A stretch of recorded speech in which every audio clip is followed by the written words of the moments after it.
Eh bien, bonjour à tous, j'espère que vous vous portez bien et que vous profitez du soleil pour vous reconnecter à la nature. Voilà, je vous propose ici le tirage pour cette nouvelle lune du 22 mai. Donc j'ai toujours mes trois chevalets, je vais faire une partie pour le masculin, une partie pour le lien et une partie pour la féminine. Et je vais utiliser l'oracle des âmes jumelles, des anges de l'amour, les miroirs, la triade, le tarot zen dosho, le chakra du cœur et je terminerai à la fin par deux cartes de l'oracle de l'amour. Voilà, donc merci beaucoup à tous les abonnés, à tous ceux qui envoient des commentaires, des mails. Vous savez que c'est une guidance générale, donc elle ne pourra pas parler à tout le monde. Surtout, n'essayez pas à tout prix de caler votre histoire sur ce qui va être dit pour ce tirage. Si vous sentez que ça ne résonne pas, c'est que ce n'est pas pour vous et ce sera peut-être pour vous à un autre moment. Maintenant, si vous tombez sur cette vidéo par hasard, même si vous n'êtes pas en lien de flamme jumelle, même si vous la regardez à un autre moment, il est possible qu'il y ait des messages pour vous. À ce moment-là, vous allez sentir comme une évidence, en fait. Ça va résonner, voilà. Si vous sentez que c'est évident, c'est que le message est bien pour vous. Ok. Maintenant, si vous souhaitez une guidance personnalisée, je vous envoie 3 vidéos distinctes, une pour le masculin, une pour le lien, une pour la féminine. Et ensuite, on peut débriefer sur votre parcours. Pour cela, donc, vous m'envoyez un mail à leliendesailes@gmail.com. Ok. Donc on va y aller, on va voir ce que nous réserve cette nouvelle lune.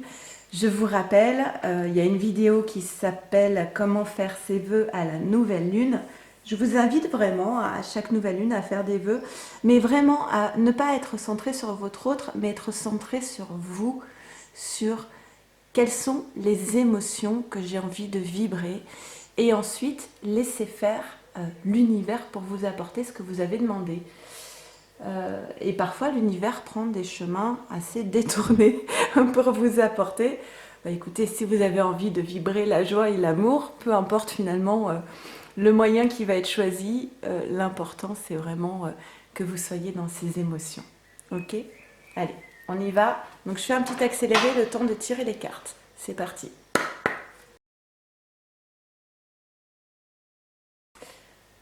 Ok, je vais juste pousser un petit peu les...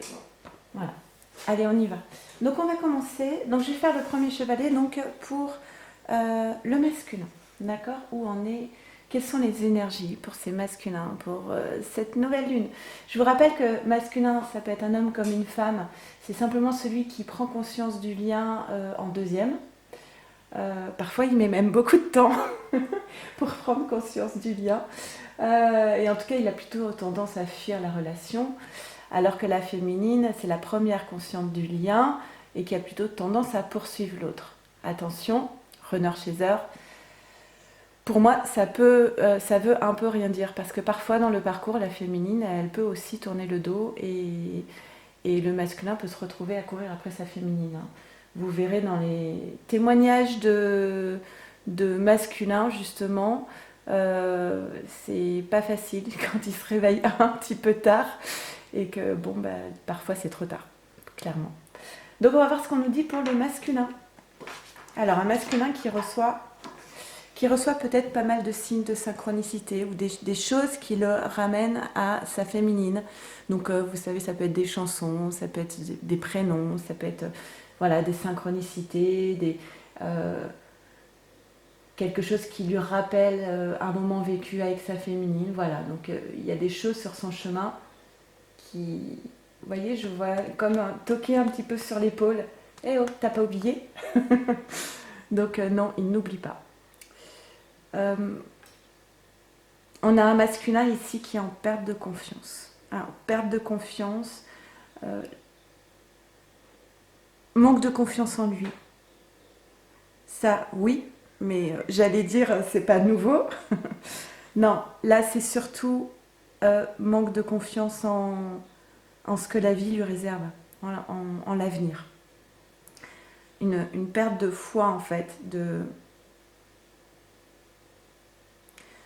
c'est comme s'il se disait, de toute façon, moi, dans ma vie, y a rien de bien. Il y a comme une espèce de fatalité où on se place en position de... euh, on est blasé, en fait. C'est une fatalité. Ça va pas, mais de toute façon, moi, la vie, pour moi, elle me réserve rien d'exceptionnel. Voilà, j'entends vraiment ça dans cette perte de confiance. Maintenant, on crée sa vie, hein. C'est, c'est la chance, on la crée, hein, on dit ça, mais ça va pour tout. Donc, quand on est persuadé que de toute façon, la vie, elle ne peut rien nous apporter, ben, c'est un petit peu ce qu'on demande à l'univers. Donc, la vie ne nous apporte rien. C'est vraiment toujours, hein, je vous rappelle toujours la vidéo, la puissance de l'intention. C'est ça. C'est quand vous êtes persuadé que de toute façon, vous n'allez pas y arriver, eh bien, pourquoi est-ce que vous voulez que l'univers vous aide à y arriver, puisque vous êtes de toute façon dans la certitude que vous n'allez pas y arriver. Et là, c'est un peu l'idée, c'est ça. C'est, j'ai pas confiance en la vie. Donc la vie ne va pas apporter de belles choses si on n'est pas dans la confiance. Donc on demande vraiment là au masculin de reprendre un petit peu le pouvoir sur sa vie et d'avoir confiance en soi, en ce fait que la vie peut apporter de très belles choses. Ok ? On dit que le masculin, là, il va passer par une phase de test de l'univers par rapport à une transformation. Le masculin, il a une transition à opérer, une métamorphose, une transformation. Et on dit que c'est vraiment un test de l'univers. Et avec l'examen, pour moi, on parle de réussite par rapport à ce changement. Le masculin, il sait qu'il a des choses à changer. Il en a bien conscience. C'est pas pour ça qu'il acte, hein. C'est juste le pas qui manque. Il y a beaucoup de personnes qui sont capables de rester dans une position très inconfortable parce que c'est du connu.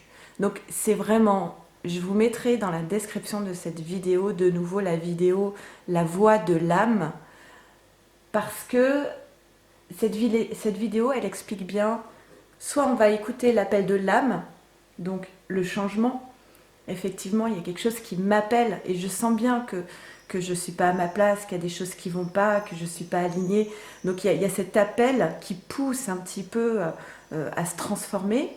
Mais de l'autre côté, le masculin, il est tiraillé parce qu'il y a cette voix de l'ego qui, voilà, qui va lui dire « Non, mais de toute façon, il n'y a rien pour toi, tu n'es pas à la hauteur, tu ne vas pas y arriver. » Donc l'ego va tout faire pour que le masculin reste dans sa zone de confort qui est du connu, même si ce connu est très inconfortable en fait. Donc voilà, regardez cette vidéo, la voix de l'ego, parce que c'est... Pardon, la voix de l'âme. Non, écoutez l'âme, pas l'ego, parce que c'est vraiment un documentaire très très intéressant justement sur les choix de vie qu'on peut faire à un moment donné et comment on peut se retrouver dans une situation où on étouffe et on ne parvient pas à sortir. Quand on comprend pourquoi on ne parvient pas à sortir d'une situation insatisfaisante, eh bien on commence à avoir les clés et à faire un pas de côté pour voir les choses autrement. Donc voilà, perte de confiance pour le masculin, mais en même temps un appel qui le force à aller vers une transformation. Parce que le masculin, il a quand même, malgré tout, il ne le voit peut-être pas, mais il a quand même gagné en maturité. Et ne dites pas non derrière votre écran. Si, je vous promets que le masculin est arrivé à un stade où il est beaucoup plus mature, c'est-à-dire qu'il voit la situation dans son ensemble avec beaucoup plus de lucidité. Il a une vision plus claire de la situation. Ok ? Et on a enfin le poids de la famille. Le poids de la famille avec une idée de temps de 9 mois. Tiens, le temps d'un bébé, mais bon. Le poids de la famille, oui, le temps d'un bébé, oui. Écoutez, je vais retenir ça parce qu'effectivement, vous voyez, quand une femme est enceinte, on dit qu'il faut 9 mois pour que le bébé soit prêt pour pouvoir sortir. Donc les 9 mois sont nécessaires pour la conception de cet enfant. Mais j'ai toujours pensé que ces 9 mois étaient aussi nécessaires à la femme pour pouvoir se préparer à devenir mère, pour passer de l'étape de femme à mère. On ne peut pas devenir mère comme ça du jour au lendemain, et même une fois que le bébé est là, il y a encore du temps avant de vraiment pouvoir se sentir mère. Mais ça, c'est tabou, on n'en parle pas. Mais c'est ça, en fait, pour pouvoir acter cette transformation et sortir de ce poids de la famille, c'est toute une gestation, en fait. Il faut du temps. Il faut du temps. Mais le temps peut être un allié aussi. N'oubliez jamais que le temps peut être un allié. Il n'est pas forcément un ennemi. Voilà pour le masculin. Donc masculin, transformation notamment par rapport au poids de la famille et un masculin qui devrait reprendre confiance en lui, en ses capacités, au fait que malgré tout c'est une belle personne, c'est juste une personne qui subit des choses, qui doit se sortir de son conditionnement, de ses croyances limitantes. Et voilà, on n'a pas tous les mêmes chances au départ et on n'a pas tous les mêmes épreuves à traverser pour pouvoir y parvenir. Et certaines sont plus difficiles que d'autres. Pour le lien, alors, le lien, ok. Donc le lien est dans une phase de silence. Après, les phases de transformation se font dans le silence. Elles ne se font pas dans le brouhaha parce que ça vient juste parasiter en fait. Quand il y a trop de communication avec l'extérieur, on n'arrive pas à être avec soi et du coup, on n'arrive pas à opérer les changements nécessaires. Donc une phase de silence suivie. Alors, d'accord. Alors, c'est quand je tire les cartes comme ça sur des chevalets, c'est chronologique en fait. Hein. Donc, c'est un déroulé d'événements, c'est le déroulé d'événements successifs. Donc, il y a eu une phase de silence. Ok. À la suite de cette phase de silence, il y a eu réconciliation. Une personne du passé revient dans votre vie. Donc, peut-être que vous avez retrouvé une communication entre vous, féminine et masculin, qui a eu de nouveau un retour. Mais à la suite de cette réconciliation, de nouveau, il y a un enfermement et un silence. Voilà, un aller-retour. Un retour-aller plutôt. Mais on sait que dans ces parcours, c'est ce qui est un petit peu épuisant dans ces parcours, surtout quand on n'est pas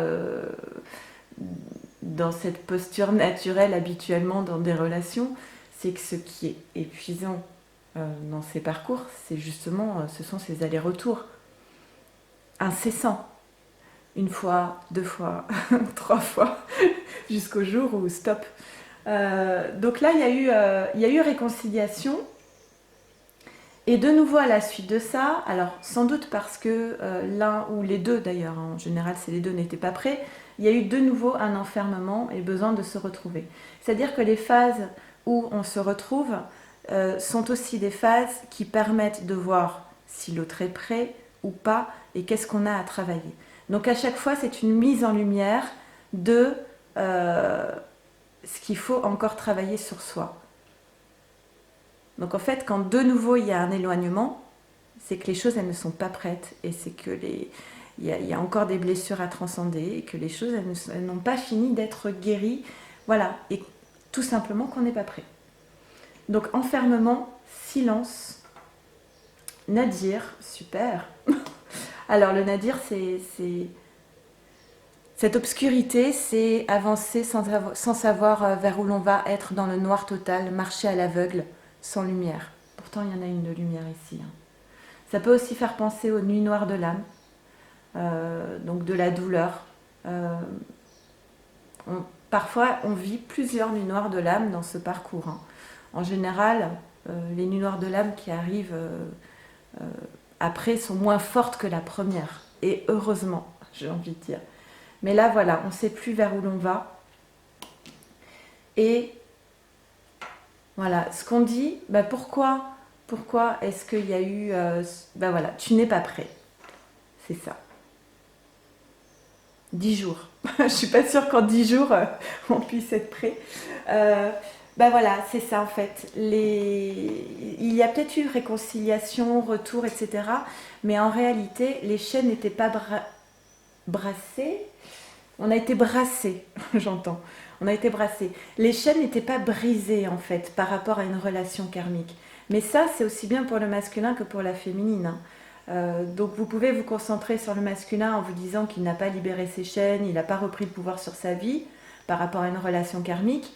Mais regardez-vous dans votre propre vie, ça peut être le cas aussi. Il y a peut-être des choses à couper par rapport à des relations karmiques qui ne sont pas totalement coupées. Donc en tout cas, ce qu'on dit ici, c'est qu'effectivement, ça n'a pas marché parce que les chaînes n'étaient pas brisées et qu'on n'était pas prêt. Et qu'il y a encore des choses à travailler. Et ce que je disais tout à l'heure, c'est que justement la transformation, elle se fait dans le silence. Elle se fait tout seul, en introspection, dans le silence. Et c'est comme ça qu'on est capable de briser les chaînes. Elle ne se fait pas quand on est en communication avec son autre. C'est pour ça que c'est un parcours qui est épuisant. Ok. Bon alors féminine, par rapport à tout ça. Féminine, on te dit que tu es sur le chemin de ton destin, c'est-à-dire que toutes ces étapes étaient nécessaires. Chaque étape est essentielle et une nécessité pour avancer sur ce qui est prévu pour toi. Et que tout était prévu comme ça et que tout est parfait en fait. D'accord ? Alors effectivement, il y a la carte de la chimie, vous ressentez une forte attraction magnétique. C'est ça qui est compliqué un petit peu dans ce parcours, c'est qu'il y a comme une forme de magie en fait. C'est-à-dire que même lorsque la féminine ou lorsque le masculin veut couper, c'est comme si à chaque fois ils étaient aimantés et qu'à chaque fois ils ne pouvaient pas s'empêcher de se retrouver encore et encore. Même si c'est épuisant et que ça fait du mal, à chaque fois c'est magnétique en fait. Et c'est sans doute très très perturbant. Ok. Et la féminine là, elle est arrivée à un compromis avec elle-même. Elle est arrivée à un compromis avec elle-même par rapport... Voilà, je pense que là, il y a eu beaucoup de souffrance du côté de la féminine. Et que du coup, la féminine, elle a besoin de retrouver un équilibre. Et elle passe un accord avec elle-même. Là, pour moi, pour la féminine, par rapport à cette phase de malheur, elle a acté des choses vis-à-vis d'elle-même. Elle a passé un contrat avec elle-même pour retrouver un équilibre en elle-même. D'accord ? En accord avec son âme. En accord avec son âme. La voix de l'âme, hein. Donc je rappelle, hein, ça rebondit par rapport à ce que je disais tout à l'heure. C'est-à-dire que d'un côté, on a l'impression d'un masculin qui est plus... qui reste dans le connu, dans sa zone de confort, qui est néfaste finalement, qui est plus à l'écoute de cet ego qui le force à rester prisonnier d'une situation insatisfaisante. Et ici, on a une féminine qui est plus à l'écoute de son âme et qui se dit, à l'inverse, bah, si cette situation est insatisfaisante, pour mon équilibre et pour être bien dans ma vie, je dois en sortir en fait. D'accord ? Et elle reste, voilà, le compromis, il est aussi de se dire, je reste dans un amour inconditionnel par rapport à mon autre. C'est-à-dire que je vais nourrir uniquement des pensées positives et je vais régler tout ce qui est de l'ordre du pardon, de tout ce qui a pu être de la colère ou de l'amertume. Je décide de sortir de ça parce que finalement, ces énergies-là, ces émotions-là, elles ne font que retourner encore toujours dans le mental des énergies négatives et à rester dans des souvenirs néfastes et du malheur. Donc je quitte cette posture-là, je ne suis plus là-dedans, je reste dans cet amour inconditionnel, mais je passe un compromis avec moi-même pour retrouver un équilibre dans ma vie en fait. D'accord ? Et là, on a, alors pour la féminine, on a la concrétisation des projets le mois prochain. Alors pour moi, c'est vraiment une féminine là qui... Elle accepte son destin, elle accepte ce lien, elle accepte cet amour inconditionnel et cette attraction un petit peu magique, mais elle décide quand même d'écouter son âme, de sortir d'une situation néfaste pour elle, pour retrouver un équilibre, et du coup, elle est focus sur ses projets personnels. Et là, bah, comme par enchantement, hein, d'ailleurs, voilà, faites des vœux aussi pour vos projets pour cette nouvelle lune. Et alors là, il y a le dessin d'une maison, hein, donc ça peut être un déménagement, un achat, une location, mais ça peut être aussi des projets professionnels ou autres. Donc en tout cas, pour moi, c'est une féminine qui avance et qui est à l'écoute d'elle-même en fait, qui est dans l'acceptation. Acceptation de ce qui doit être, acceptation de cet amour inconditionnel, et puis qui se choisit en fait, qui se choisit. Ok, je vais vous tirer une carte donc du message de la féminine pour le masculin avec l'oracle de l'amour et une carte du masculin pour sa féminine. Allez. Alors, que veut dire la féminine à son masculin? Que veut dire la féminine à son masculin? On a les voiles de l'amour et que veut dire le masculin à sa féminine? Et on a le vertige de l'abandon. Ben, c'est ça. Il y a eu retour et puis il y a de nouveau silence. Donc il y a abandon. Ah non, c'est pas cet abandon-là, pardon. C'est l'abandon quand on est dans l'acceptation totale de ce qui est et qu'on s'abandonne dans les bras de l'autre. Bon, on va voir. Alors, les voiles de l'amour, c'est la 31. Ce que dit la féminine à son masculin. Tu demeures insatiable, tu veux toujours plus, mais ces faux besoins risquent d'engloutir l'amour. La grande infinitude de l'univers se réjouit mieux de ton cœur satisfait et de ton âme ravie. Chacun met de l'ordre dans sa vie à sa manière. Toi, comment vas-tu faire pour ranger ton bazar intérieur? Tu ne peux pas résoudre tes problèmes engendrés par la vie à deux. À trop te focaliser sur eux, ils vont se gonfler d'importance. Ton désir d'un amour parfait est un idéal inatteignable. Il voile l'amour. Fais un pas de côté et pose un autre regard sur les choses. Vois ce qui a changé en toi. Ton amour pour l'être aimé est unique comme chaque fleur est unique.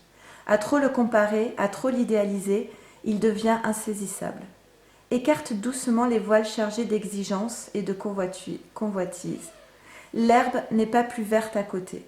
Tes suppositions empoisonnent tes élans d'affection, tout comme ton égocentrisme, ta jalousie, tes fantasmes.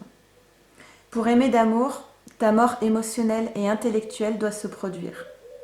En nourrissant ce qui est présent là, maintenant, ton jardin peut fleurir. Oublie les soucis et les hostilités. Choisis de tourner la page de l'insatisfaction. Ah oui, définitivement. Dans la simplicité de deux cœurs réunis, l'amour peut s'épanouir vraiment. Un autre voile avance vers toi dès que ton regard se pose ailleurs, dès que tes réponses se font évasives et sans chaleur. Ton amour ne semble plus habité. Réfléchis à ta propre vie. Tu veux aimer pour être rassuré, pour sauvegarder ton confort et ta sécurité, mais que va devenir ta propre flamme si tu laisses l'amour se déshydrater? Wow, alors là, je vais relire juste cette phrase. Tu veux aimer pour être rassuré, pour sauvegarder ton confort et ta sécurité, mais que va devenir ta propre flamme, flamme jumelle, si tu laisses l'amour se déshydrater? Tu as des certitudes sur l'amour, mais ce ne sont que des doutes. Il suffit d'un orage pour que tout vole en éclats. Pose-toi la question, veux-tu des miettes d'amour ou veux-tu un grand festin? Cette question te déstabilise au plus haut point. Tu m'étonnes. Alors, tu reprends le flambeau de l'amour. Tu ouvres la fenêtre pour faire entrer la lumière du jour. Au fond de toi, tu le sais, il n'y a point de voile impossible à soulever. Les effleurements de peau, les sourires complices, les caresses épicées, sens comme cela se dissipe, comme cela dissipe les brumes. Vois comme le soleil inonde toutes les sphères de ta vie quotidienne. Tu t'en étonnes, tu regardes, et un jour finalement, épaule contre épaule, tu contemples et tu dis que l'amour est infatigable. Oui, alors, ce que le masculin veut dire à sa féminine. Le vertige de l'abandon. Nous ne savons rien du corps des femmes, de ses secrets, de ses alcôves. Qui oserait y toucher? L'inaction de cette femme possède une sorte d'élégance. Elle aime, elle se love. Quelque chose de sa ferveur circule vers son amant, quelque chose qui sera en lui pour toujours. À sa manière, elle renverse les codes établis. Elle dépasse la femme sage. Elle se sent pleine, fouillée à souhait, parfois émerveillée, parfois carrément insoumise. Là où la femme craintive ou novice résiste ou se crispe, elle s'offre et s'abandonne. Son abandon est une source de réjouissance et d'équilibre, une accession à la vie haute. Les neuroscientifiques nous rappellent que notre cerveau est bien plus occupé à gérer l'incertitude qu'à savourer la tranquillité de l'existence. Ils parlent de bascule, là où le cerveau lâche. Si tu demeures rigide, tu deviens fragile et tu risques de te briser. Mais dans la fluidité, tu agrandis la conscience de toi-même. Dans l'ivresse de ce relâchement, les vagues océaniques de l'extase surgissent dans un sublime abandon. Cette femme en plein vertige entre dans ton jeu, là où l'extase te cherche. Es-tu prêt à perdre pied à travers ce pli? Excusez-moi, j'ignore pourquoi ça a coupé. Entre sauvagerie et douceur, tu jouis en cascade. Ta personnalité peut alors se dissoudre dans le grand tout et l'exquise descente abyssale peut s'opérer. C'est l'émotion de l'appareil photo en fait qui coupe. Viens, écoute les soupirs, les fougues heureuses, les supplices de la lenteur, les instants hors du temps, les gémissements. Écoute aussi cet ultime prélude à l'accomplissement si doux et pourtant si intense, juste un peu avant ta grande joie. Tu es presque en apnée. Maintenant, précipite-toi, ton extase est à son comble. Et je pense que c'est dans les moments comme ça, en fait, je pense que c'est dans la relation au corps, la sexualité sacrée, on dit. Je pense que c'est vraiment dans ces moments-là qu'on est le plus authentique dans son amour envers l'autre. Et qu'est-ce qu'on offre à l'autre dans cette sexualité sacrée? Comment est-ce qu'on dit son amour pour l'autre en passant par cette sexualité sacrée? Voilà, je pense que tout est là. Et je pense qu'on peut dire son amour ou son non-amour en passant par cette sexualité et ce partage. Et c'est important. Bref, sur ce, je vous souhaite une très belle fin de journée. Profitez de ce long week-end pour prendre soin de vous avant tout. C'est l'essentiel et le plus important. Et puis prenez soin aussi quand même de votre autre et de votre lien.